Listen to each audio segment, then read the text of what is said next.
Margaret lived alone at the end of Ashwood Lane, in a crooked house where the shutters never quite closed and the curtains were always drawn.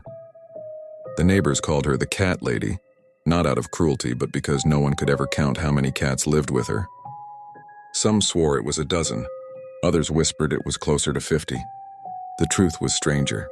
No one had ever seen the same cat twice. Each morning, when the sun broke through the fog, a new one appeared. A black cat with eyes like green glass on Monday, a silver one with a crooked tail on Tuesday. By Friday, a one-eyed tabby lounged on her porch as though it had lived there for years. Margaret never bought food, yet the bowls on her steps were always full. She never opened her door, but the cats always came and went as if the walls themselves were porous. Children dared each other to peek through her windows. Those who did swore they saw the house was larger inside, stretching endlessly with staircases, beams, and rafters filled with cats staring back in perfect silence. No meows, no purrs, just unblinking eyes.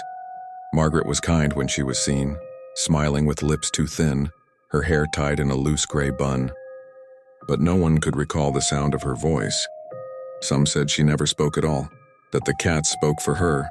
One autumn night, a fire broke out in a nearby home. Neighbors fled into the street, but when they turned to Margaret's crooked house, they gasped. Every window glowed with golden eyes, dozens, no, hundreds, watching from the dark. The house seemed to breathe, and in the glow of the flames, Margaret stepped onto her porch, a dozen cats weaving around her ankles like shadows. She lifted her hand and the cats scattered, darting into the smoke, slipping beneath doors, pulling families to safety. Not a single life was lost that night. The fire died. The house on Ashwood Lane stood untouched, and Margaret returned inside with her silent guardians. The neighbors no longer whispered.